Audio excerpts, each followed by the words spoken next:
خداوند کے مقدس کلام میں سے آج کی جو تلاوت ہے وہ کریں گے، جو کہ مقدس پولس رسول کی معرفت لکھا گیا عبرانیوں کے نام خط، اس کا 9واں باب 11ویں آیت سے 14ویں آیت تک خداوند کے کلام سے پڑھیں۔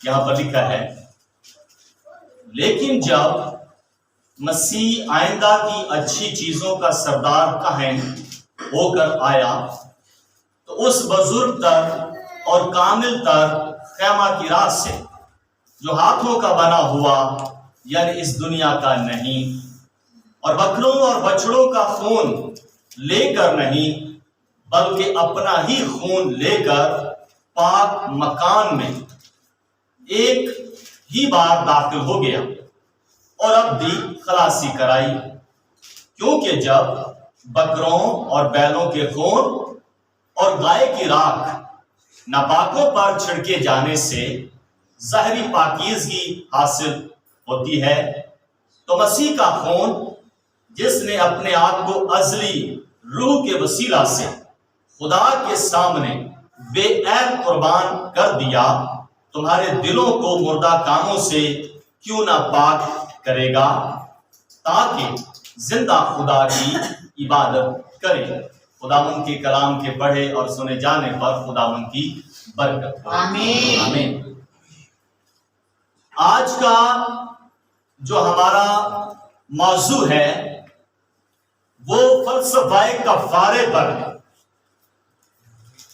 اور بہت ساری چیزیں اس میں آج علم الہیات کی روشنی میں ہم دیکھنے کی جسارت کریں گے اور اس بات کو جانیں گے کہ آخر کار مسیحی ایمان کے اندر کفارے کا تصور کیا ہے۔ ہم جب بات کفارے کی کرتے ہیں تو اس کے تعلق سے ہم کس ایمان کے بیس پر فلسفہ کفارہ کو ٹیچ کرتے ہیں؟ دنیا کی نظر میں، عالم کائنات کی نظر میں فلسفے کی جو تعلیم ہے یہ کچھ اور معنی رکھتی ہے، لیکن مسیحی ایمان میں جو فلسفہ کفارہ ہے وہ تعلیم بنیادی ہے۔ اس کے بغیر کسی بھی انسان کی نجات مکمل نہیں ہے، اس کے بغیر کسی بھی انسان کا گناہ سے الگ ہونا ہو نہیں سکتا۔ مسیحی ایمان کے اندر فلسفہ کفارہ ایک حقیقت ہے، جبکہ دنیا کے سامنے یا دنیا کی نظر میں یہ ایک دیومالائی کہانی کا تصور ہے، اور پھر بات کی جاتی ہے کہ اس کفارے کی ٹیچنگ کو رسولوں نے ہرگز نہیں کیا۔ اگر یسوع مسیح کے حواریوں نے کفارے پر بات نہیں کی تو اس کا مطلب ہے کہ خطوط جو پالوس رسول کے ہیں یہ ٹیچنگ پالوس رسول کی ہے، نہ کہ یسوع مسیح کے شاگردوں کی ہے۔ پھر بات کی جاتی ہے کہ عہد عتیق میں شریعت کے اعتبار سے، شریعت کے زاویے میں آ کر کفارے کا تصور ناکام ہو جاتا ہے، کیونکہ کفارے کا تصور جو ہے وہ پالوس رسول نے دیا ہے۔ انبیاء جو ہیں انہوں نے کفارے کا تصور نہیں دیا، کفارے کی بات نہیں کی، بلکہ انہوں نے قربانیوں کا تصور پیش کیا ہے۔ اس اعتبار سے مسیحیت کے اندر جو فلسفہ کفارہ ہے وہ فرق اینگل سے ہم دیکھتے ہیں، لیکن لوگوں کا جو سوچنے کا زاویہ ہے وہ فرق ہو سکتا ہے، ٹھیک ہے۔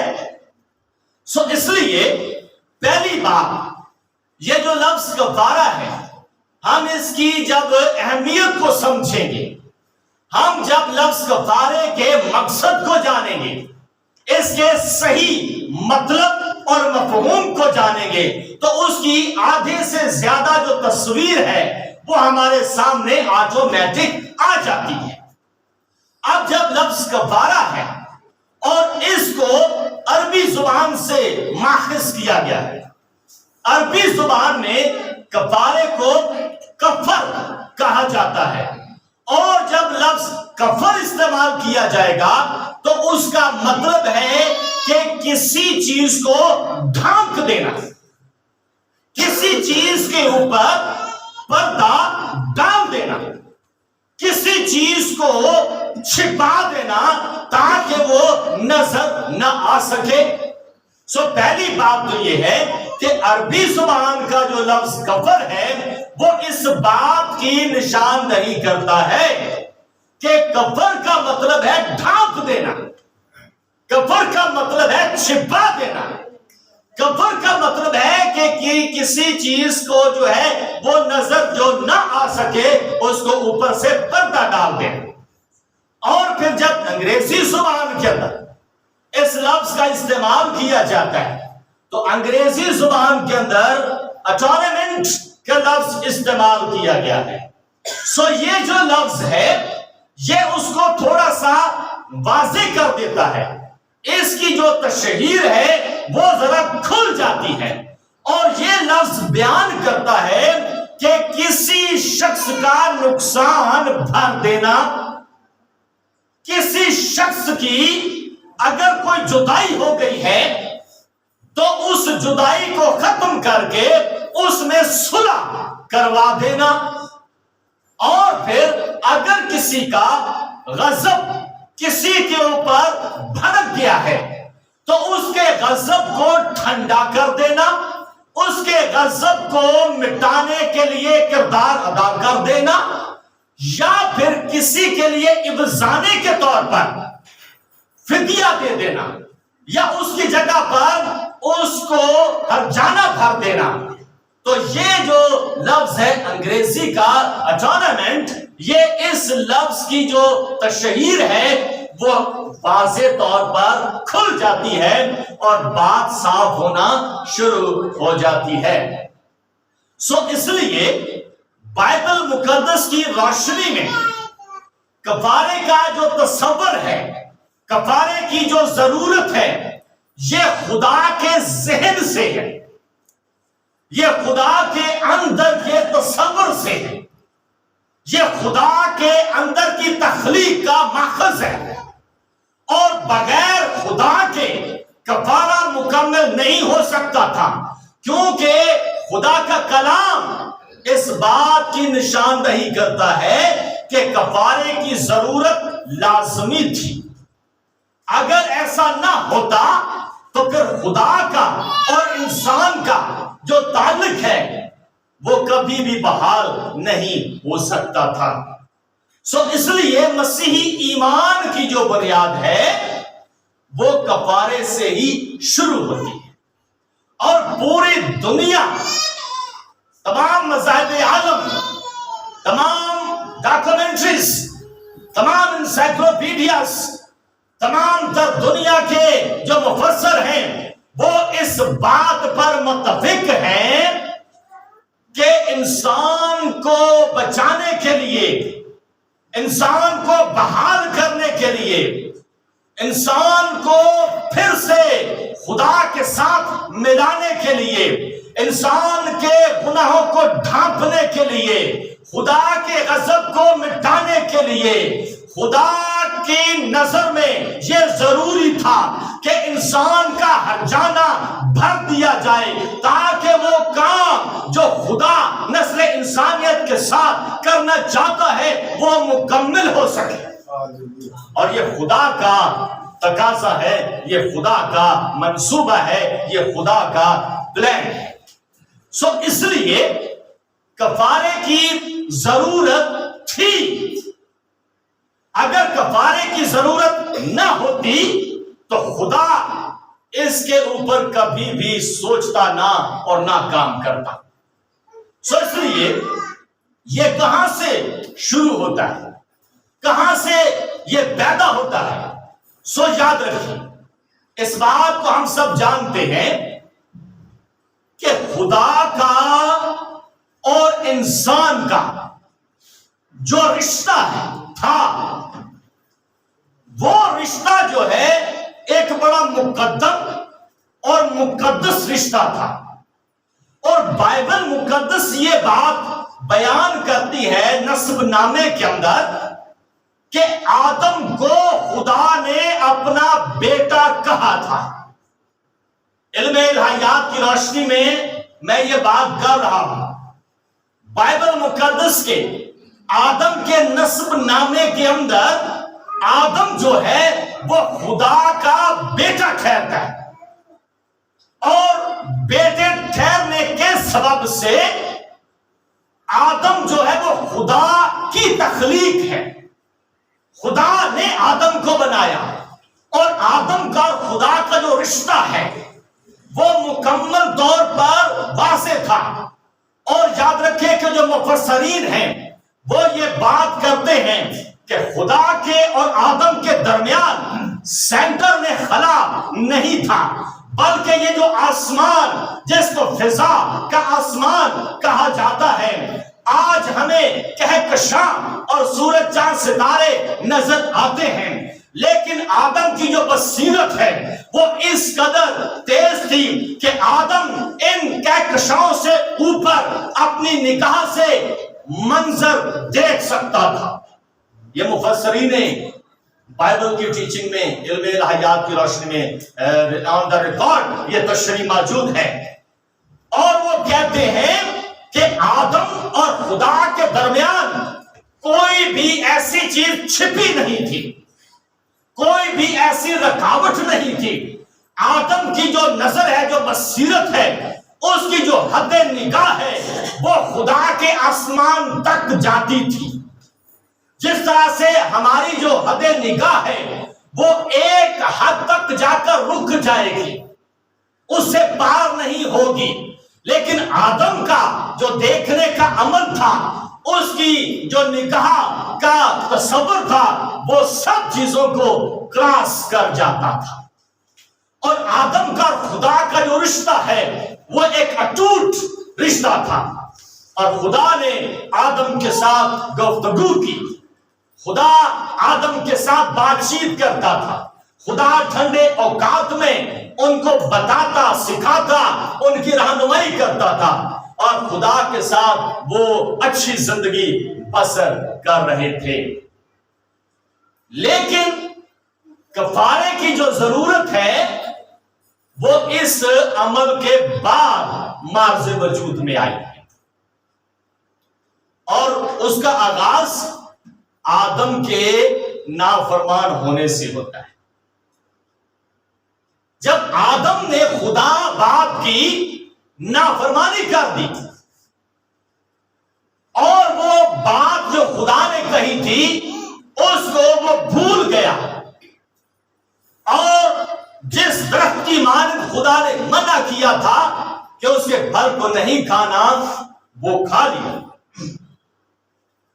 اور اس کے بعد بائبل یہ کہتی ہے کہ پھر ان کا رشتہ خدا سے ٹوٹ گیا، خدا سے جدا ہو گئے. ان کی آنکھوں کی بصیرت جو ہے اس کو حد بندی لگ گئی. پھر وہ پہلے والا ماحول جاتا رہا، پھر ان کی قربت جاتی رہی. پھر خدا اور آدم کے درمیان دیوار آ گئی. پھر وہ جو بحال تھے وہ ناکامی کی صورت اختیار کر گیا، ان کی بحالی جاتی رہی. اب وہ راست بازی سے نکل گئے اور گناہ کی حالت میں آ گئے، خطا کی حالت میں آ گئے، خدا کی نافرمانی کی حالت میں آ گئے. اور بائبل یہ بیان کرتی ہے کہ انسان اور خدا کے درمیان گناہ کی سبب سے جدائی پیدا ہوئی ہے. روئے زمین پر کوئی ایسا انسان نہیں کہ جو راست باز ہو اور خطا نہ کرے. خدا گناہ کو دیکھ نہ سکا. خدا نے انسان کو بنایا اور اس کے بنانے سے خدا ملول ہوا، اس کے دل میں غم آ گیا اور خدا سے انسان الگ ہو گیا. اس کی حضوری اور اس کی بادشاہی سے وہ الگ ہو گیا. اب ضرورت اس بات کی تھی کہ یہ رشتہ بحال کیا جائے. سو اس رشتے کو بحال کرنے کے لیے کفارہ خدا کے ذہن میں، کفارہ خدا کے اندر موجود تھا، اور خدا نے انسان کے گناہ کو ڈھانپنے کے لیے، انسان کے گناہ کو چھپانے کے لیے، انسان کے گناہوں کا عوضانہ بھرنے کے لیے، انسان کا جو نقصان ہوا ہے اس کو پورا کرنے کے لیے، جو خدا کی جدائی ہو گئی ہے اس کو صلح میں تبدیل کرنے کے لیے خدا نے باغ عدن کے اندر ہی ایک کفارہ دے دیا تھا اور پیش کر دیا تھا۔ اور بائبل یہ بیان کرتی ہے کہ خدا نے آدم کے لیے چمڑے کے کرتے بنا کر سی کر اس کو پہنا دیا۔ تو یہ پہلا کفارہ ہے جو چمڑے کے کرتے آدم کے بدن پر ڈال دیے، نہ کہ آدم کی خطا کو ڈھانپ دیا گیا بلکہ پورے آدم کو ڈھانپ دیا گیا چمڑے کے کرتوں سے۔ تو یہ چمڑے کے کرتے، تو چمڑے کی جب ہم بات کرتے ہیں تو چمڑے کا تصور جو ہے وہ آٹومیٹک جانور کی، برے کی قربانی پر آ جاتا ہے۔ باغ عدن میں کچھ ہوا ہے، باغ عدن میں کوئی ذبح ہوا ہے، اور یہ تصور خدا ہے۔ خدا کے ذہن میں ایک بڑا ذبح ہو چکا، اور اس کو خدا نے ثابت کر دیا کہ دیکھ آدم، اب میں تیرے گناہ کو ہی چھپانے کے لیے نہیں بلکہ تجھے بھی چھپانے کے لیے ایک برے کو ذبح کر رہا ہوں، اور اس کا چمڑا جو ہے وہ تیرے بدن کو ڈھانپ دے گا۔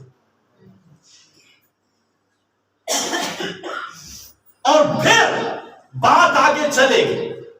سو یہ کفارہ باغ عدن میں انسان کے گناہ کی حالت میں دے دیا،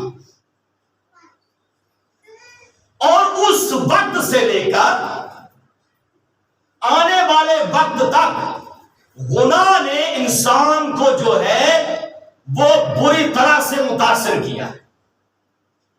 انسان کی زندگی کے اندر نسل آدم سے گناہ آ گیا، اس کی موجودگی ہو گئی، اس کی سرشت میں گناہ بیٹھ گیا، جس کو ہم ہندی زبان میں کہتے ہیں کہ انسان جنم باپ کا مجموعہ ہے۔ انسان جنم سے ہی گناہ میں، انسان پیدائشی طور پر گناہ کا مرکز ہے۔ بائبل کہتی ہے، انبیاء کہتے ہیں کہ میں نے گناہ کی حالت میں اپنے ماں کے پیٹ میں صورت پکڑی۔ گناہ ہے جو مجھے ہر روز گھائل کرتا ہے، گناہ ہے جس سے میں ہر روز لڑتا اور جھگڑتا ہوں، گناہ ہے جو میری زندگی کے اندر موت کو لے آتا ہے۔ پولس رسول نے بیان کر دیا کہ سب نے گناہ کیا اور سب خدا کے جلال سے محروم ہو گئے۔ سو گناہ ایک حقیقت بن گیا جس کو کوئی بھی شخص جو ہے وہ دور نہیں کر سکتا تھا۔ گناہ انسان کی زندگی کے اندر جدائی کا سبب بن گیا، جو کہ کسی بھی صورت میں انسان اس کو بحال نہیں کر سکتا تھا۔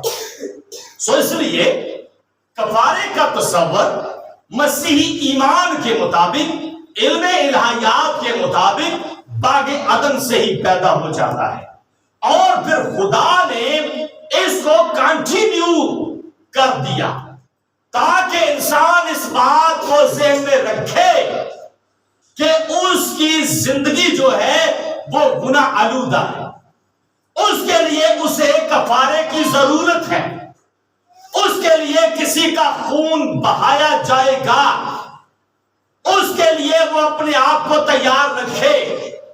اس کی معافی تلافی نہیں ہو سکتی، اس کے بغیر اس کا واپس آنا مشکل ہوگا۔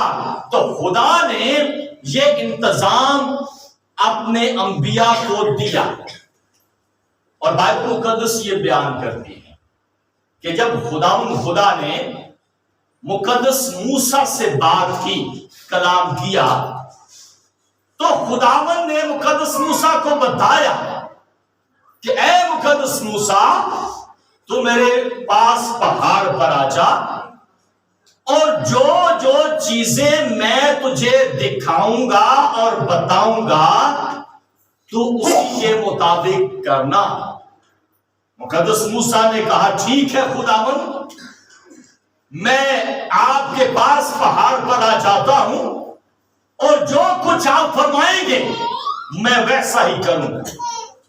تو جب بات آ گئی کہ اس قوم کے لیے کفارے کا انتظام ہوگا، تو خدا نے مقدس موسیٰ کو خیمہ اجتماع کی ساری سیٹنگ بتائی تھی۔ خدا نے کہا کہ یہ آسمان کھلا، دیکھ لے، اور یہ خیمہ اس طرح بنانا،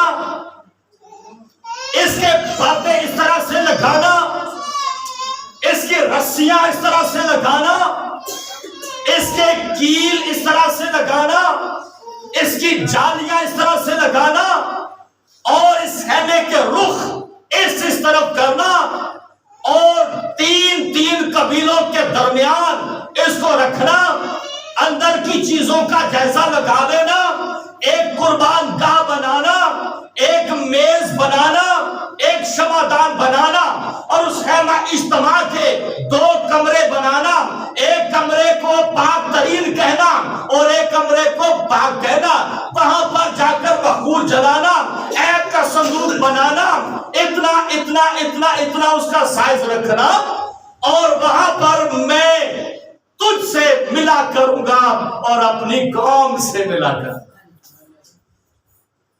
اور یہ خدا اسے آسمان پر دکھا رہا ہے، نیچے آسمان پر سب چیزوں کو دکھا دیا گیا، اور جب وہ نیچے آیا تو اس نے سب چیزوں کو آرڈر میں اسی طرح سے بنایا،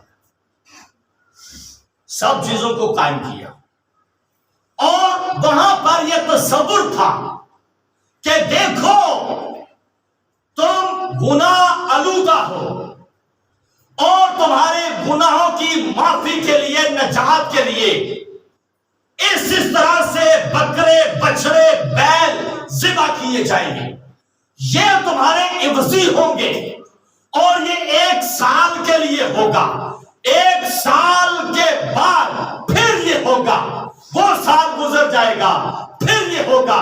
سردار کاہن جو ہے وہ اپنے آپ کو پاک کرے گا اور ساری امت کے لیے کفارہ ادا کرے گا۔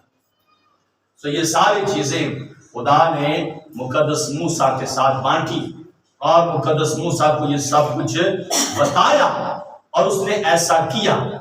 اب یہاں پر جو معاملہ ہے خیمہ اجتماع کا، یہ چلتا رہا تھا، اور اس کو پھر جب آنے والے ٹائم میں مکمل کرنے کی بات آئی، اس کو یعنی کہ بلڈنگ کرنے کی بات آئی، تو وہ پھر مقدس سلیمان نے اس کو قائم کیا، اور جو طریقہ، جو ترتیب جو ہے وہ مقدس موسیٰ کو بتا دی تھی خیمہ اجتماع کے نظام میں، وہی ترتیب جو ہے وہ مقدس سلیمان نے جب ہیکل بنائی تو وہی ترتیب لاویوں نے اور کاہنوں نے وہی مقرر کی تھی۔ تو اس میں یہ بات مکمل ہو جاتی ہے کہ انسان کی جو بچت ہے وہ کفارے سے، بغیر کفارے کے کوئی شخص جو ہے وہ بچایا نہیں جائے گا۔ لیکن یہ کفارہ جو ہے یہ انسانی، جسمانی اور بدنی صورت کا تھا۔ یہ کفارہ جنم پاپوں کو دور نہ کر سکتا، پیدائش کے پاپوں کو دور نہ کر سکتا، یہ انسان کی اوپر مقرر کیا.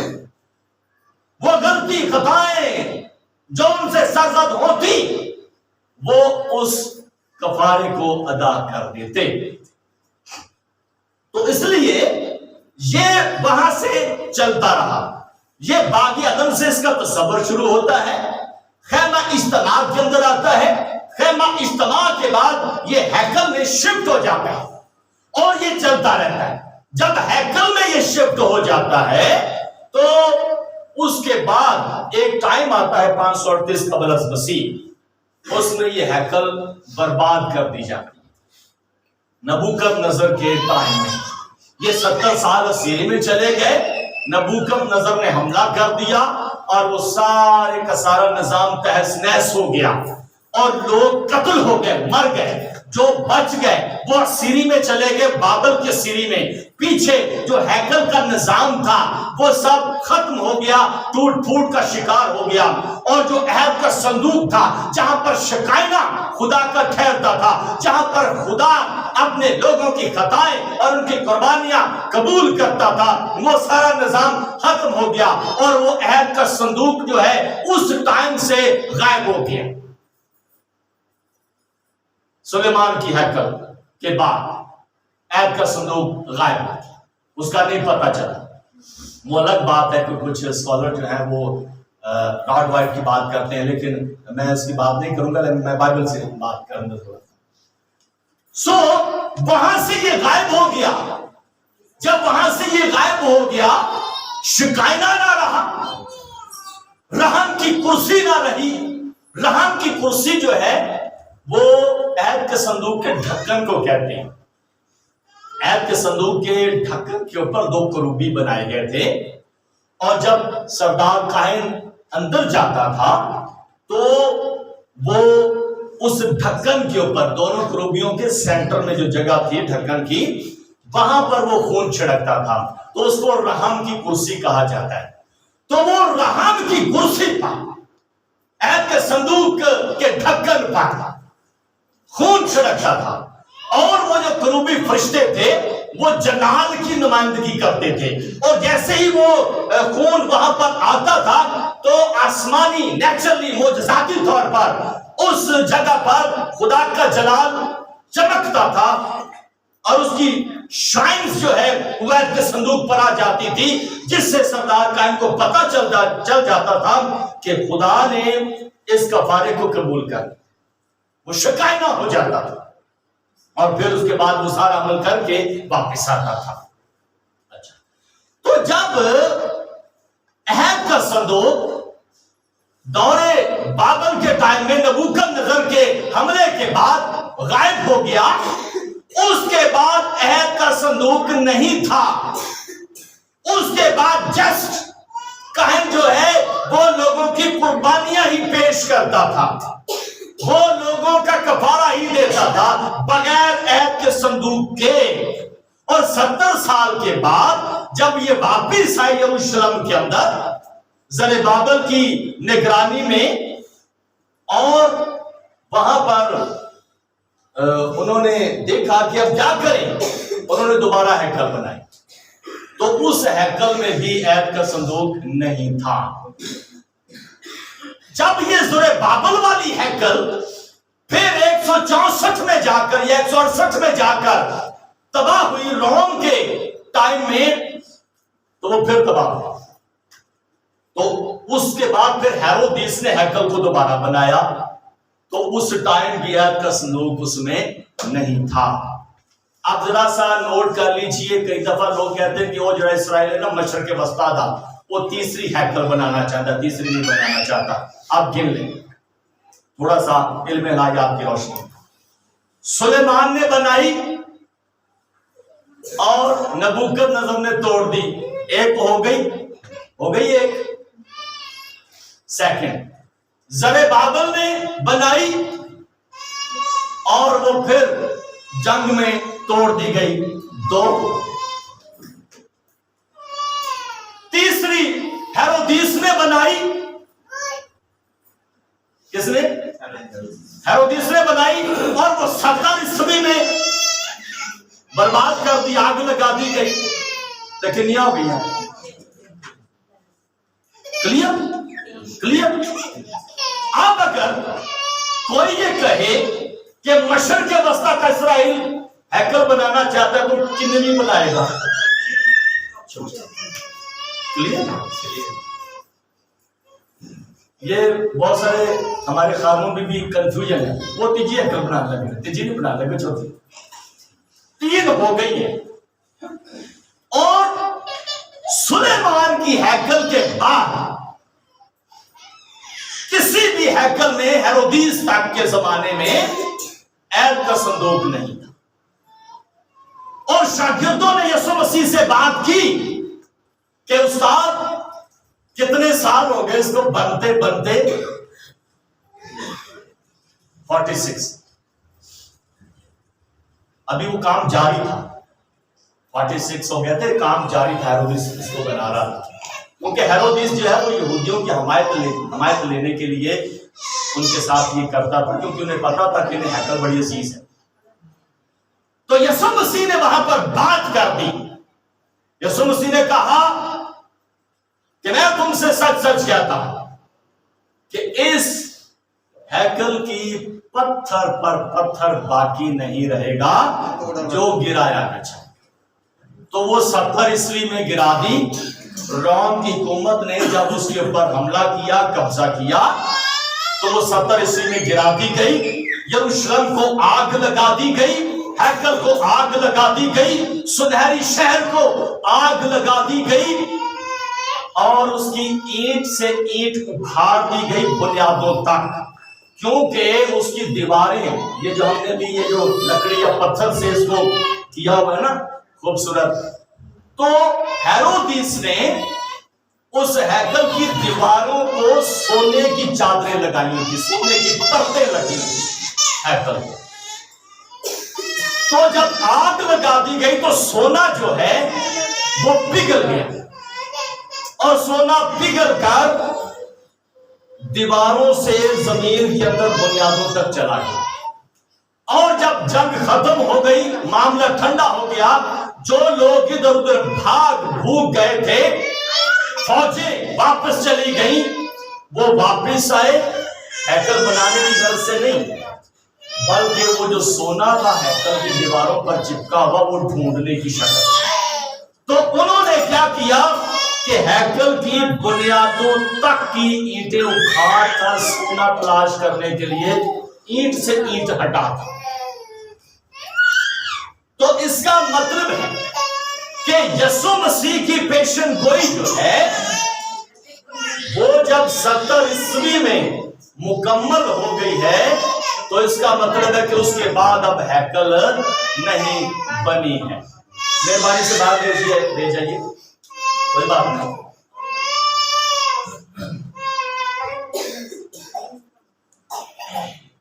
سو اس ٹائم سے لے کر اس ٹائم تک اگلی ہیکل ابھی بنی نہیں ہے, اور یہ جو برباد ہو گئی ہیکلیں, اس تینوں ہیکلوں کے اندر سلیمان کی ہیکل کے علاوہ بعد میں جو بنی زربابل کی, ہیرودیس کی, ان دونوں میں عہد کا صندوق موجود نہیں تھا, اور قوم جو ہے وہ بغیر عہد کے صندوق کے سارا کام کر رہی.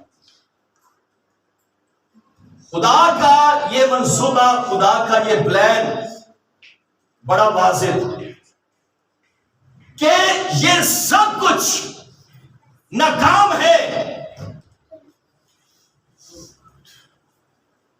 جانور ناکام ہو گئے, لکڑی کے عہد کے صندوق ناکام ہو گئے, قربانیاں فیل ہو گئیں, انبیاء انسان کا خدا کے ساتھ رابطہ کروانے میں فیل ہو گئے, ہیکلیں ٹوٹ گئیں, عہد کے صندوق چھن گئے, خدا اور انسان کے درمیان جدائی کی دیوار قائم رہی, اور یہ ازلی منصوبہ خدا کا آخرکار کب مکمل ہوگا. اور بائبل مقدس یہ کہتی ہے کہ آخری منصوبہ جو خدا کا تھا انسان کے ساتھ واپس میل ملاپ کرانے کا وہ ماں سوا یسوع مسیح کے کوئی بھی مکمل نہ کر سکا.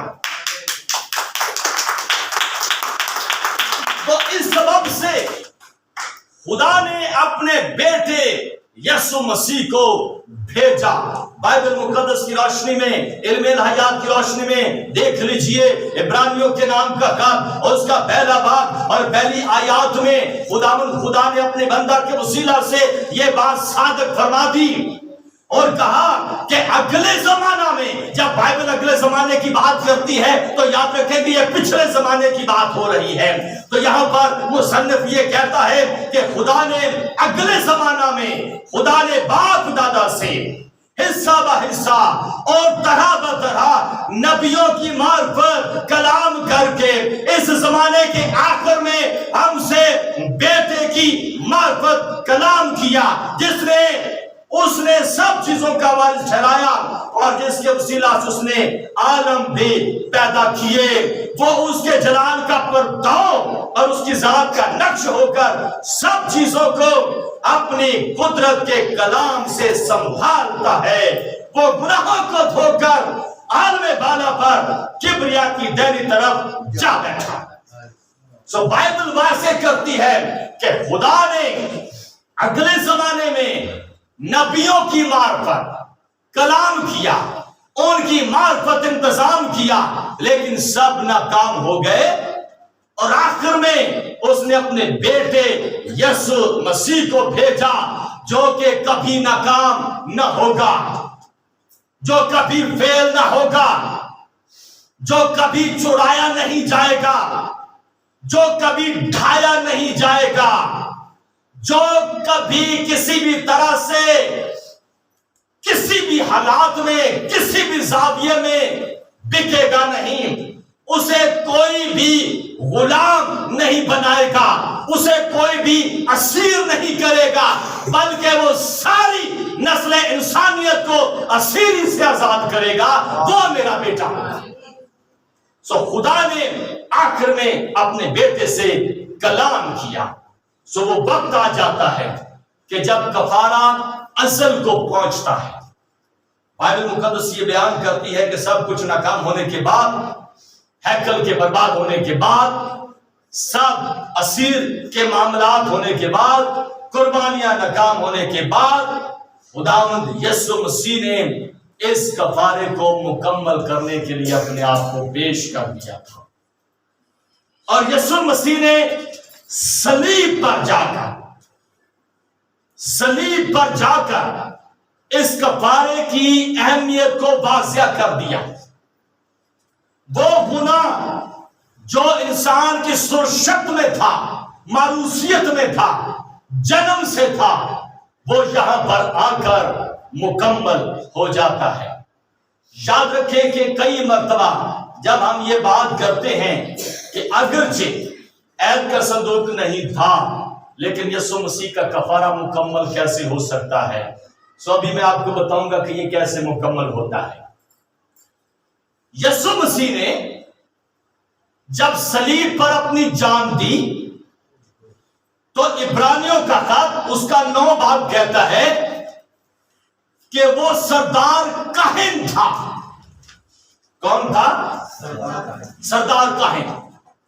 سردار کاہن جو ہے وہ اپنی خطا کے لیے بکرے کی قربانی پہلے ادا کرتا تھا. اپنی خطا کے لیے سردار کاہن جب وہ اپنی خطا کے لیے قربانی پیش کر دیتا تھا تو اس کے بعد وہ قوم کی خطا کے لیے تیار ہوتا تھا. لیکن یسوع مسیح جو کہ اس سردار کاہن کی طرح گناہگار نہیں تھا، اس لیے یسوع مسیح کو اپنی خطا کے لیے کفارہ دینا نہ پڑا، بلکہ یسوع مسیح خود پاک اور بے عیب تھا اور وہ صلیب پر ایز اے سردار کاہن خود اپنا ہی خون لے کر وہاں پر پہنچ گیا. سردار کاہن کو بکرے اور بچڑے اور گائے کی قربانی دینا پڑتی تھی، لیکن یسوع مسیح ایسا سردار قائم ہوا کہ اس نے اپنے ہی بدن کی قربانی پیش کر دی. سردار قائم کو انسان کی خطاؤں کے لیے خون جو ہے وہ عہد کے صندوق پر رحم کی کرسی پر چھڑکنا پڑتا تھا، لیکن یسوع مسیح نے جو صلیب پر کفارہ دیا تو یسوع مسیح نے اپنا خون کسی بھی زمین کے عہد کے صندوق پر نہ چھڑکا، بلکہ یسوع مسیح کا خون جو صلیب پر بہہ گیا وہ آسمان کے عہد کے صندوق پر چھڑکا گیا تھا. کون سے عہد کے صندوق پر؟ آسمان کے عہد کے صندوق پر چھڑکا گیا تھا. کیونکہ یاد رکھیں کہ عہد کے صندوق دو تھے. ایک آسمان پر تھا جس کو مقدس موسیٰ کو دکھایا گیا کہ اس طرح سے بنانا، تو وہ بنایا گیا زمین پر تھا. زمین والا گم ہو سکتا ہے، آسمان والا کیسے گم ہو سکتا ہے؟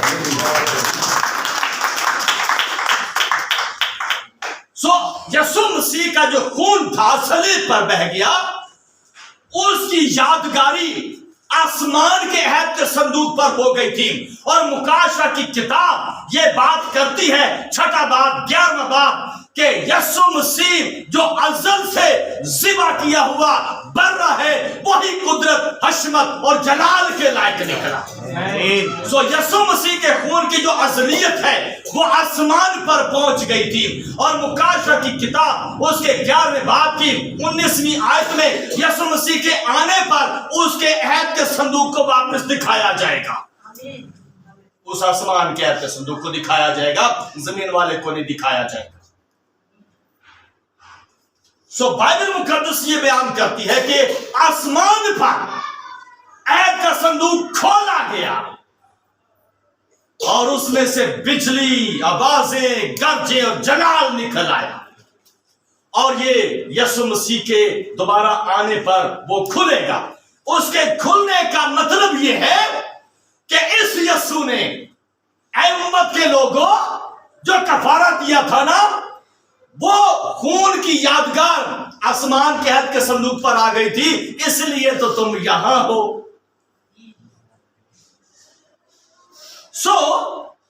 بائبل مقدس اس کو بیان کرتی ہے. آپ دیکھیں، جب یسوع مسیح نے صلیب پر جان دی تو بائبل کہتی ہے کہ مقدس کا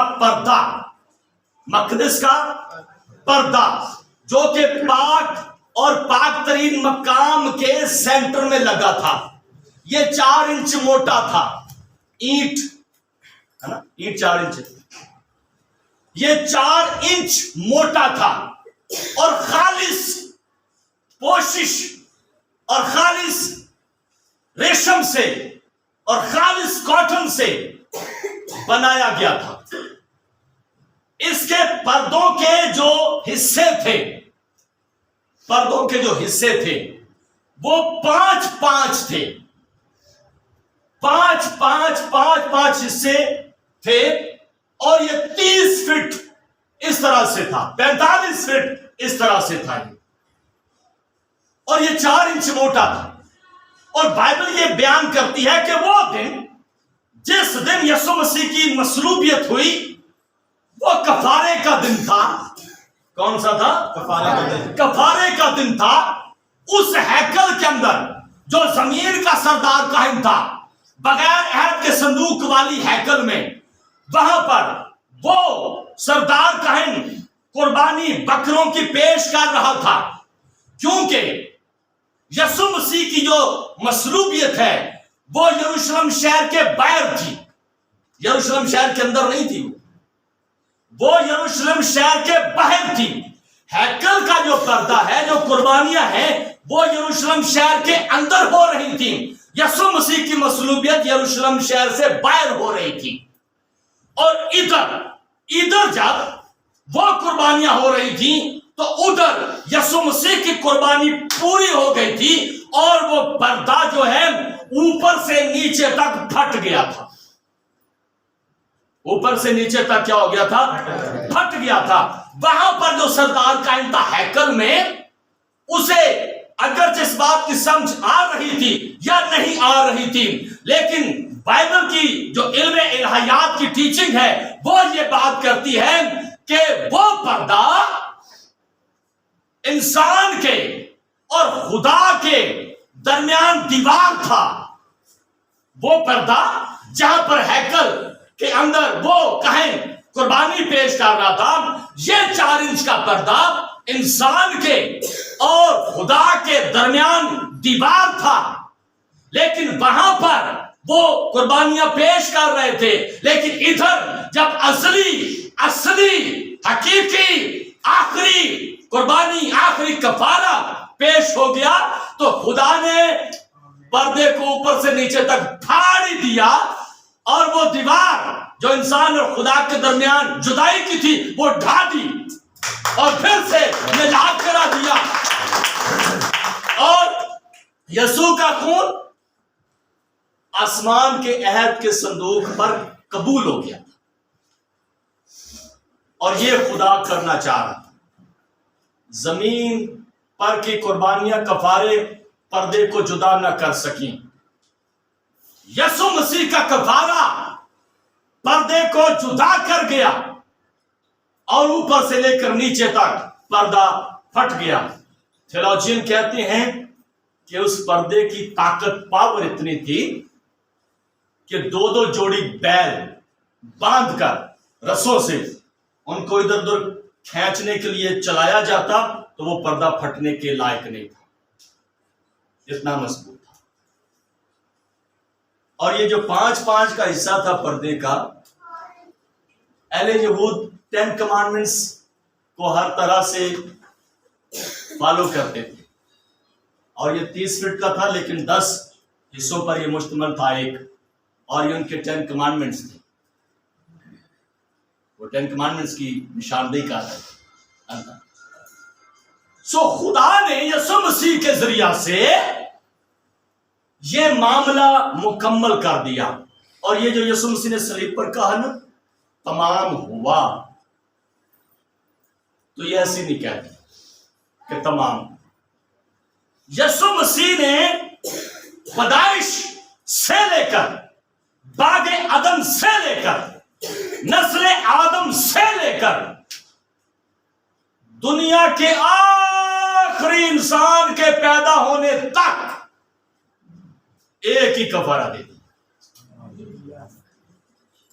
لوگ کہتے ہیں کہ شریعت والے لوگاں دا کی بنے گا، تو ہم کہتے ہیں کہ آدم سے لے کر، آدم کو ڈھانپا گیا نا کپڑوں سے، آدم سے لے کر رہتی دنیا کے آخری انسان کے پیدا ہونے تک یسوع مسیح کا کفارہ کامل ہوگی.